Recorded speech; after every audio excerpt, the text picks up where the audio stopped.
Alrighty guys, we are picking back up with our poetry notes. So we were working on limericks. In our example here, there is a mistake, and so we identified the mistake. To correct that mistake, you needed to make line 3 and line 4 rhyme. So I changed it from forgot to got. So that way it reads, Tim wore rubber bands on his wrist for each item on his to-do list. But the more he forgot, the bigger it got, so now it's a big rubber fist. Alright, now we are moving on to the ode. An ode is a formal poem that often celebrates a person, place, thing, or idea. Its stanza forms, rhythm, and rhyme scheme may vary. So for an ode, there are not as many strict guidelines as there were for limericks and haikus, but an ode pays respect to someone, something, some idea. So you are going to go into the 9th grade Schoology page, Activity 4, under Ode Poems, and in the slides I have both these poems linked. It is linked on your note sheet as well, and they are also linked here. So that way you can go and read those two odes to Wi-Fi, and then make a comparison of the two, an argument as to which one I suppose you like better, but a comparison of the two in your notes and in this head puzzle. Next, we have narrative poems. These are long and they tell a story with a beginning, middle, and an end.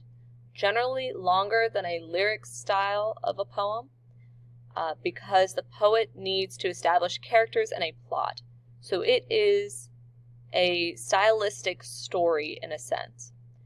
For this example, as far as narrative poems go, I have the text and a video of the poem that you are going to be reading / listening to in the narrative poem folder. You are reading The Highwayman in the video, and then the text option, and then in your notes you're going to record the climax of the poem. So all of this should be completed at that point. Narrative poem, what is the climax of the narrative poem, The Highwayman?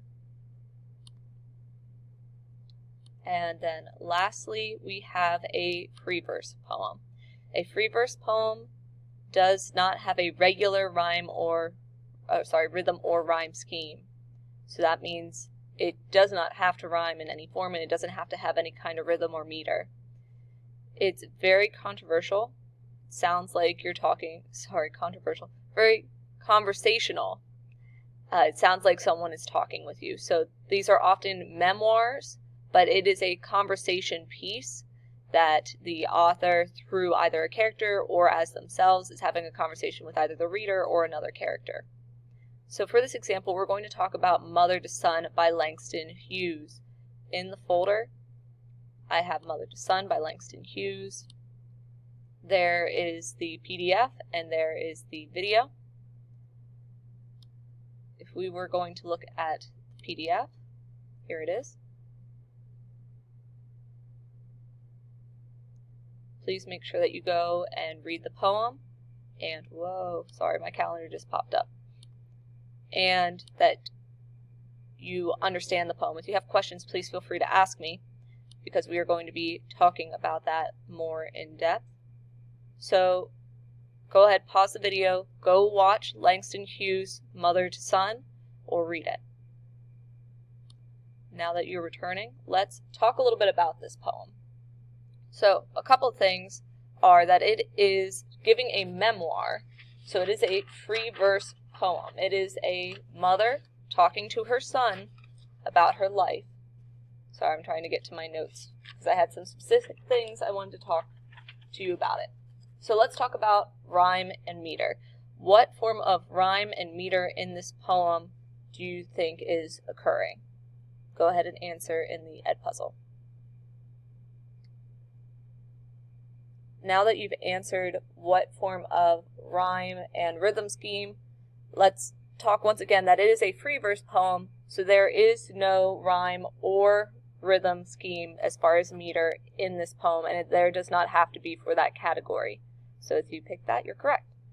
As far as the author's purpose, it is very distinct that the author wants to talk about their life in a memoir form with their son in order to infer that the events that the author has experienced, although extremely difficult, wants the son to know that that will most likely be their life as well, and even so should continue to work hard to do the best that they can with the life that they have. If we were going to try and summarize this, it might sound something like this. Okay, son, listen up. My life has not been easy. To climb up a set of crystal stairs. The stairs I had to climb were full of tacks and splinters. The steps were falling apart, and there were spots no longer covered by carpet. But I've been climbing anyway the whole time. I've reached landings, I've turned corners, I've kept climbing up even when it was dark and there was no light to guide me. So son, you can't turn back.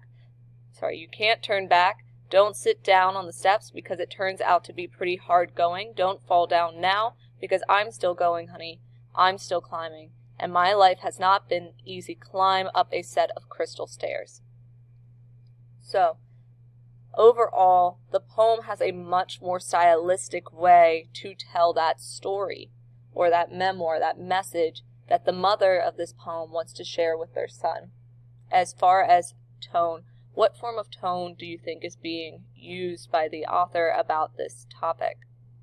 Go ahead and answer in Edpuzzle. Now that you've had a moment to do that, let's talk a little bit about mood. How does the mother's message to you as a reader make you feel about the concept of the difficulties of life? Go ahead and answer in Edpuzzle. Lastly, let's talk about the symbolism of the crystal stair.